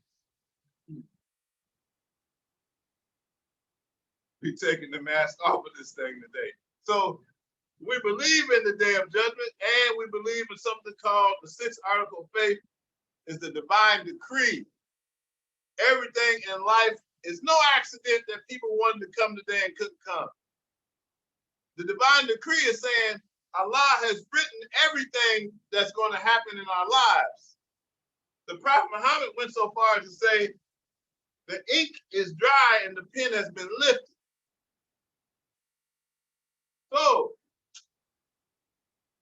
everything in your life is already written, what we call destiny. A lot of people say you cannot change destiny. Prophet Muhammad said the only thing that can outrun destiny is the true prayer of a true believer. So your destiny is not fixed. Yes, it's written, but you can pray to Allah, and the one who wrote it can rewrite it.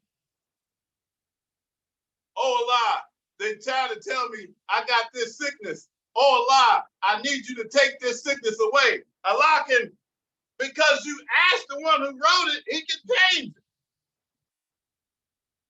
Allah can do, Allah is Kuli Shay and Qadir. Allah can do whatever Allah want to do. That's why Prophet Muhammad said yes. And I'm so happy to hear this, that yes, I have a destiny, but my prayer to Allah can change even destiny.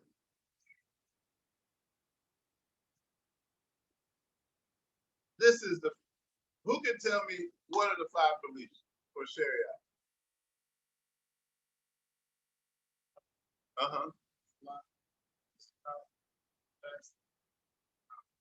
Yep. Who can tell me what's the 6 articles of faith, 6 beliefs?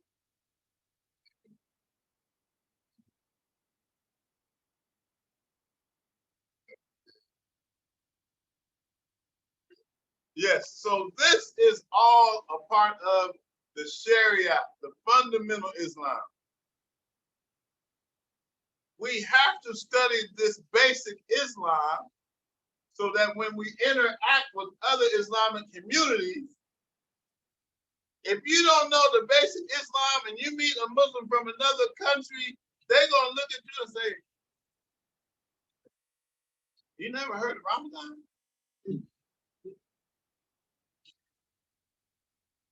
never heard of making the prayers? But this is just the outer form of Islam. The Sharia is the first level. The next level is what we call tariqat. Tariqat, T-A-R-I-Q-A-T. Tariqat means a pathway. A path that you take to go to God. All of the Sufi orders are called tariqat. Every Sufi order, Sheikh Ahmed Bamba Sufi order, tariqat. Sheikh Abdul Qadir Jilani, Sheikh Ahmed Tijani. So first you have the outer law. You're learning the basic. Once you pack your bags, so to speak, you know some basic Islam, then you can take the journey to Allah. Allah said in the Quran, everything is returning to Allah. Wa ilayhi masir, wa ilayhi turja'un. Don't be impressed. I done read a little Arabic, who cares? But this is what Allah say. Everything is returning to Allah. That journey to Allah is what we call tariqat. It's a pathway. So, since the Shahada is the beginning of Sharia, when you take the bayat and find a sheikh, the sheikh will teach you the tariqat or the pathway that you should walk on. Straight is the gate, narrow is the way, few be those who find it. So if you find a teacher that can teach you the prayers, the names of Allah, the zikrs, the practices, all of the practices are putting you on the path. Let me make this clear. The sheikh cannot walk the path for you.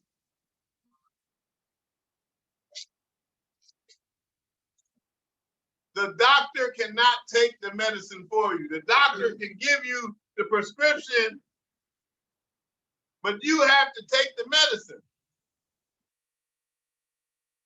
The sheikh can give you the roadmap and the practices, but you have to apply these practices to yourself. If you do the practices, you can come to the third level, what we call hakikat.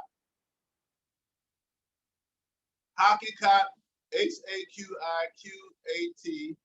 Hakikat is the truth of reality. What is the truth of reality? La ilaha illallah is the truth of reality.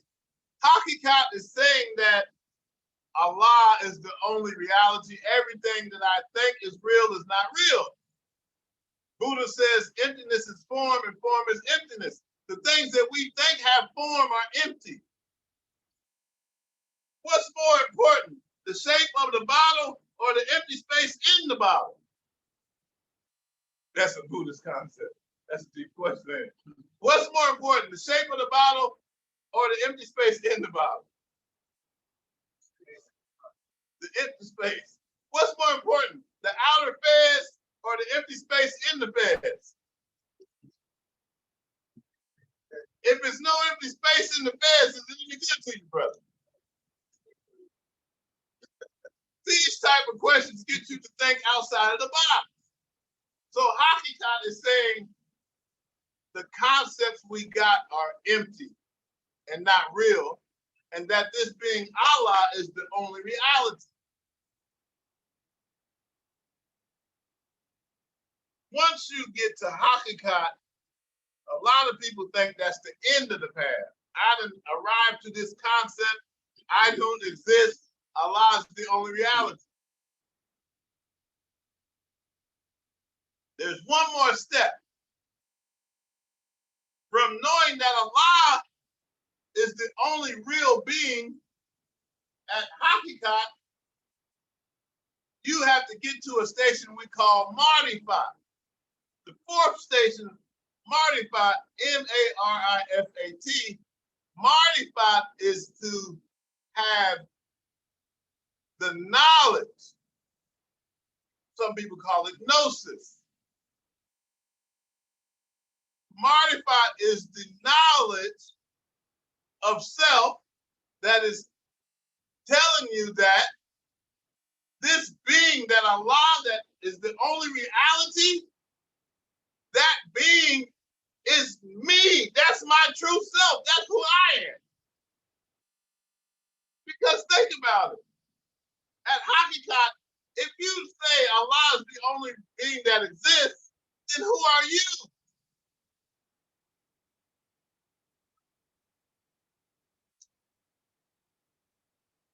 If you come to the awareness that Allah is the only reality, you can get to that station where you say, wait a minute, I'm not outside of that reality. That Allah, that being, that includes me. That's who I am. Wu-Tang Clan say, excuse me, miss, it's impossible for me not to be God. How can I not be God? It's impossible for you to be something other than Allah because Allah is the only one. It ain't no such thing as you and God. This is duality. Islam is based off of one being, Allah, and that being is knowing itself through you. Allah created the human being. Allah said, I was a hidden treasure and I wanted to be known. I created this universe so that I might be known. The ocean knows itself through the existence of the wave. The ocean knows itself through the wave looking back at the ocean. Allah knows herself through your soul, seeing that, oh, I had an experience. I left my body, traveled up in, hold up. I'm not gonna say all that. Anybody got any questions?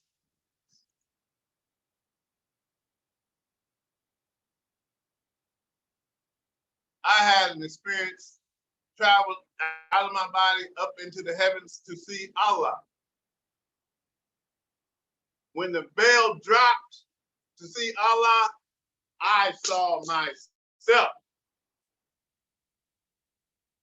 That's why I ain't got no problem saying you Allah, you Allah, you Allah. If I know that I'm Allah, everybody else in here, you might not have that experience. But if you leave your body, if you travel to Allah and see Allah, the greatest thing you can see is yourself.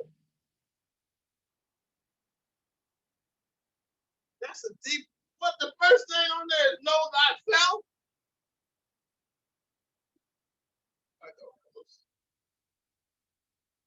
Well, we better not put this on YouTube. Muslims will be like, oh, no, he did.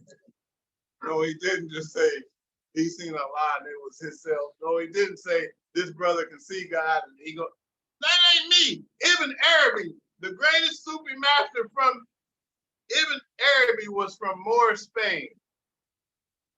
I don't know if I want to, y'all can read Ibn Arabi if you want, but Ibn Arabi, he's one of the highest masters to ever come. Ibn Arabi said in his books, the highest vision of Allah is to see yourself. That's what he said. The highest vision of seeing God is to see yourself. That's why most of the mainstream Muslims do not like Sufi. The Sufi will come and tell you you and Allah are one, but you just got to figure it out and realize that. The mainstream Muslims will say Allah is up in the sky somewhere on the throne, as if it was a chair big enough to hold God. That's the funniest shit if I ever heard it. Allah is on a throne in heaven? You telling me it's a chair big enough for Allah? It's got to be allegorical. In the Quran of Mecca, Allah say some of the verses are literal and some of the verses are allegorical. That's in the Quran. So if he tell you some of the verses have hidden meanings, then don't tell the Sufi that what he's saying ain't true because Allah said in the Quran. gotta go to Mecca for Hajj. Sufi say the Hajj is going inside of your heart.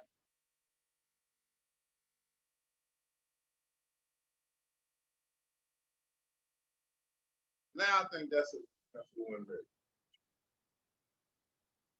Anybody have any questions or comments? Yes.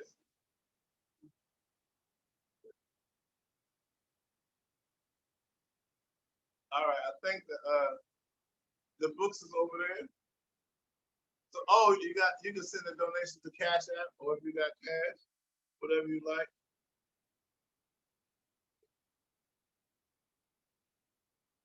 Anybody have now? I love questions. Anybody have any questions? Yeah. The name of this book is "I'm About to Be God." Now let me start. All right, Cheikh out, man. Listen, this is my first time here. This is a collection of writings from Cheikh Ahmadou. The master said reading his prayers is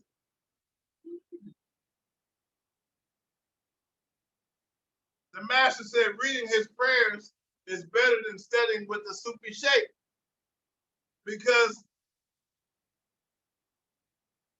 when you read Cheikh Ahmadou Bamba's writings, you are tapping into the consciousness of the master where he was on his journey. So the Sheikh put his consciousness into his prayer. I came in the door, I said it before, I never let the mic magnetize me no more. I'm tapping into the consciousness of Rakim by reciting his verses. So the Sheikh put his verses on paper for us. When we recite his verses, this is a cheat sheet. This is the cheat code for becoming divine. Because as soon as you recite his verses, you going straight to divine consciousness. Just by reading. That's why I said this book should be called "I'm About to Be God." Because I'm reading the words of somebody who was a manifestation of Allah. I tell my students, if you have the audacity to learn to read Arabic, I can give you some writings from Cheikh Ahmadou Bamba, put you on autopilot to be one with Allah. Autopilot. I'll be saying some wild stuff. Don't say that. Don't say that. You can read his writings and don't you say that, no, temple. When you're reading his writings, you're on autopilot for divinity, because he is putting the divine state. Cheikh Ahmadou Bamba said, I put the secret of La ilaha illallah in my writing. You know, I was saying this is my first time here, and I travel a lot, going and teaching in different places. But I think it would be wise if I stop going everywhere and just come here once a month.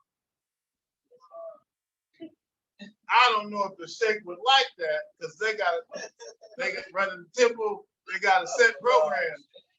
No, but I'm serious. I was like, wait a minute.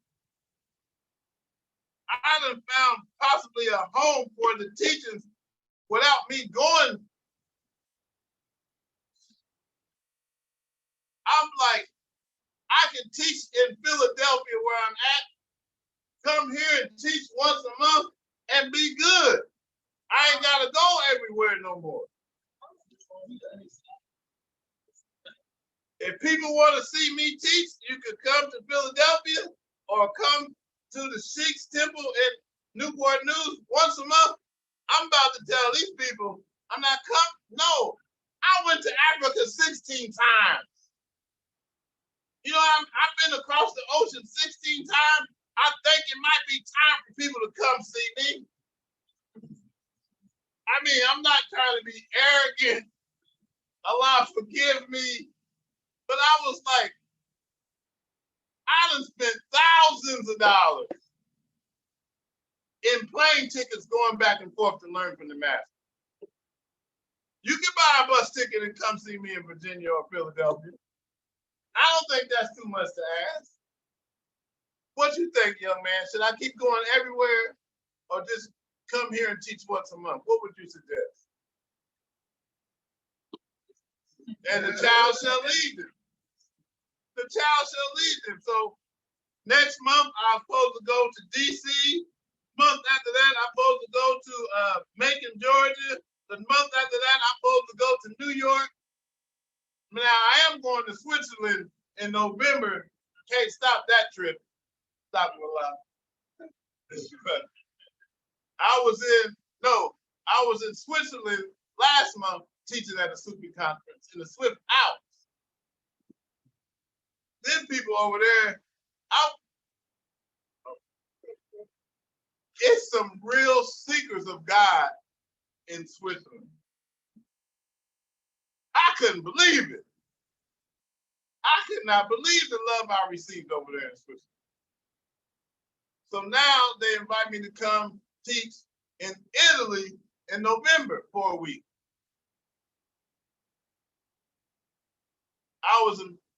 That's all I'm gonna say. So I'm gonna keep going overseas, but in America, I think I'm done. If the Sheikh will have me come here once a month, I'll come here once a month.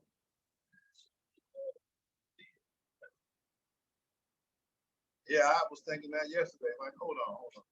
Because this is an incredible opportunity to give these teachings to Asiatics in the temple, meaning their mind is already open to esoteric teachings of man and Allah being one. Yeah, I think I'm about done, Moorish. Going and talk to people that you go on my YouTube channel, you see Muslims saying stuff like, brother, you can't say that. Why are you gonna say that, man? Allah's one in your video. I say, thank you, brother, for that advice. Help me be a good Muslim. Then they really think I'm crazy. I never delete nobody's comments on my video who slandered me. I've been slandered by Muslims. And every time they say something crazy about me, I say, thank you, brother. Please keep giving me this good advice. And then I know they like, he must be insane. I just said he ain't no Muslim. I just said everything he's saying is lies. And he gonna say, thank you, brother. I came to teach love instead of hate. Yeah, I think that's enough. What's there? There's a question. Shit. Story you share the story of it's not a story of chocolate. I was saying what that's much.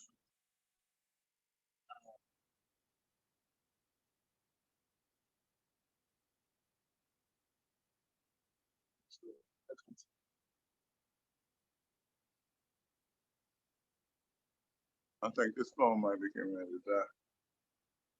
What story? The story that you share.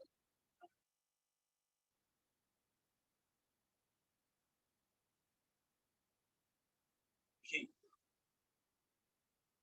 Oh, yeah. Hold on. What's the king and the hunting trip? Yes. Ooh. Okay. You mind saying it?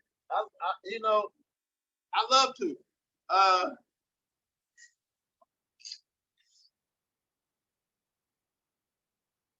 Everybody knows the saying, Alhamdulillah, all praises due to Allah. You will get to a station in your life where you will say Alhamdulillah for the good and Alhamdulillah for the trials. I was riding with my disciples one day in Atlanta, Georgia, after a circle. We ran out of gas on the highway. In a 4x4 with about 7 disciples in the car. As soon as we ran out of gas, I said, all praises due. I said, Alhamdulillah. They said, Sheikh, how you gonna say Alhamdulillah, praise Allah, that we ran out of gas? I said, no matter what happens, I'm gonna say Alhamdulillah, it's a blessing.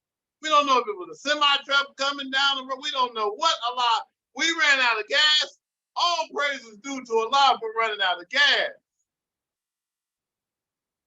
The story gets a bit so. Anyway, gave guy disciple gas stand, walked to the next exit, went in the gas station. The guy running the gas station was a Sufi from India. You guys came and got the gas. We drove, went to the gas station. The guy lost it. You guys are Sufis? He said, I was conceived in the blood of a Sufi. My mom was a Sufi. The guy started talking to us, ignoring the customers. Flipped out, like I done seen some people that look like this, dressed like this with beads and Sufi. The man talked to us, was not helping the customer. I said, brother, he wants to get, Then he talked to us for about 30 minutes, said, look, I get off in 2 hours. Can y'all come to my house for dinner tonight? We was like, bruh, if we come to your house, we know we spending the night. We ain't leaving. We got to get back to where we're going. Thank you for the invitation. Because he was so happy to see us. So, alhamdulillah. So the story, you'll get to a place in your life, no matter what happens, you'll say, praise Allah. So there was a king who had a visor, and the visor used to say, alhamdulillah, all praise is due to Allah, no matter what happens. The king and the visor used to go on a hunting trip every year to go hunting. This year, when they got the rifles out, the muskets to get ready to go hunting, the visor was checking his musket and pow! Blew the king's thumb off. When he blew the king's thumb off, he said, alhamdulillah, all praise is due to Allah. The king said, oh, wait, stop. This ain't no praise Allah. You done blew my thumb off, fool. Don't you say praise Allah.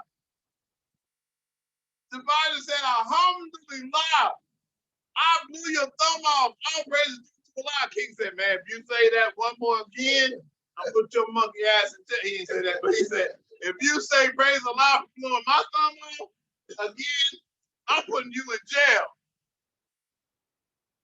Bible said, alhamdulillah, put me in jail. They put him in jail in the dungeon. King bandaged his thumb, took the rest of the people, they went on the hunting trip. This time they went deep in the forest where they'd never been before. Sure enough, got back in the forest, came to some cannibals. The cannibals looked at the group and said, take him. He got the best clothes on. Take him. We're going to cook him and eat him. Cannibals put him up on the platform, got the big coal in the water, start boiling the water. The king was like, I'm done. The cannibal said, take all his clothes off so we can boil them in the water and eat them. They took all his clothes off. The shaman seen him. He was missing a thumb. He said, oh no, it's a bad omen. We don't eat people that don't have 5 fingers. That's a bad omen. The king said, alhamdulillah.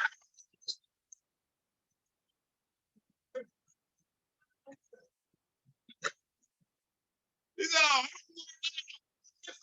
you can't eat me.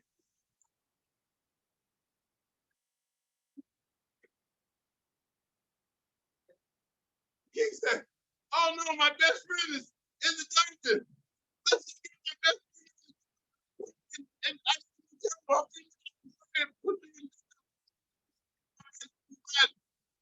put the king's clothes back on, went to the visor, found him in the dungeon, pulled him out, said, king said, I'm so sorry I put you in the dungeon.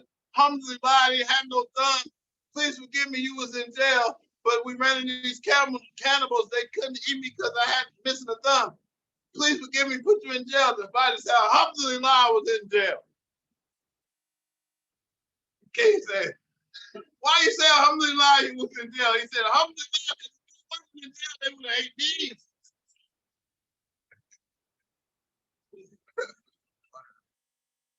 So, whatever happened in your life, say praise Allah. Allah said in the Quran, it could be something that's good for you, but you think it's bad for you, and something you think bad happened to you, but it ended up being something good. Whatever happened, we got to see that everything is coming to us is from Allah. Alhamdulillah. I met this Buddhist. I love Buddhism. I could easily be a Buddhist. But I used to study with this Buddhist monk.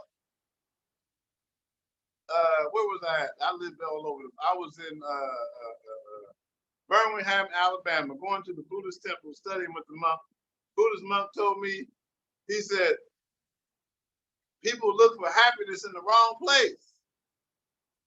Buddhist monk said, you meet some woman, fall in love, you say, to be happy, I gotta marry her. He said 6 months later, you say, to be happy, I gotta leave this one.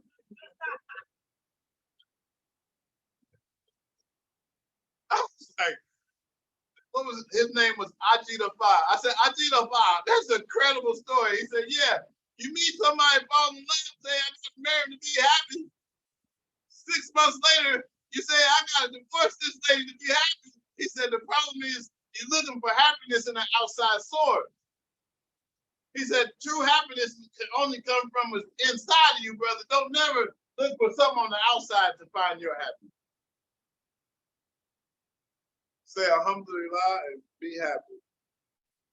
I'm so happy to be here more. I was like, you know what? I'm not going to other places. For what? So tomorrow, what time? All right. Anybody got any questions? It's 4845. Hashtag 4845. Please take a look at. You know what? I didn't know.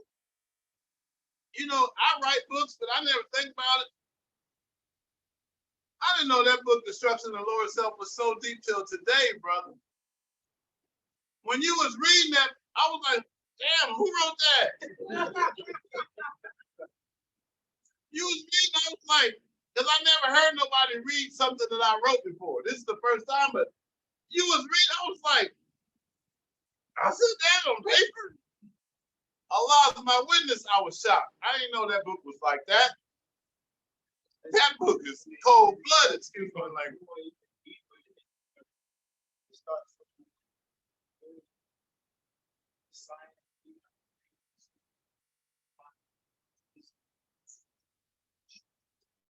That book, I know I wrote that book at least 10 years ago.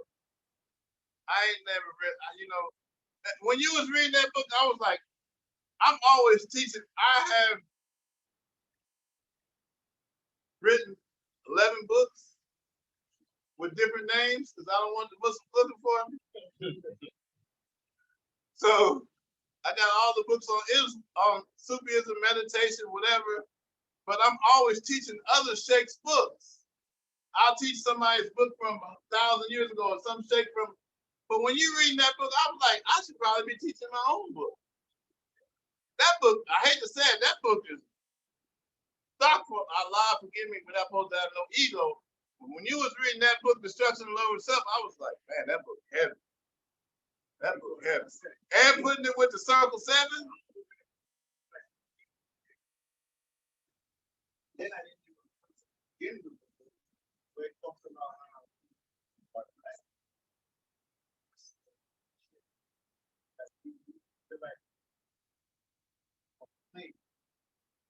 oh, that part is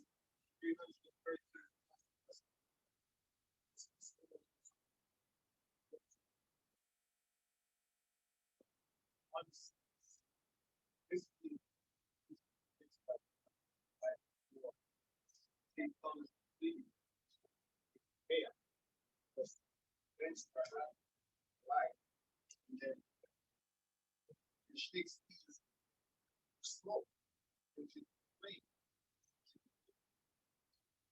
So when you fix that, when you feel the person stuff, smoke.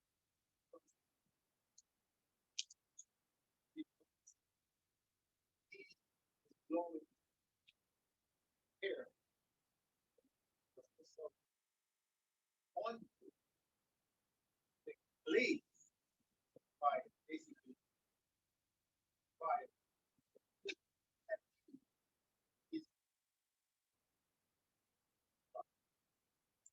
Out of respect.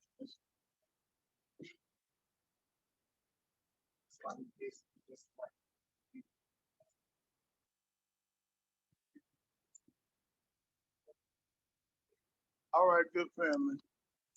Let me tell these. So tomorrow's class, for those on the Zoom, we have class at 11 on Sundays usually, but tomorrow's class will be at 2:30, inshallah. So we got to make a post in the groups that tomorrow's class will be at 2:30 here in the Moorish Science Temple, Islam. Assalamu alaikum.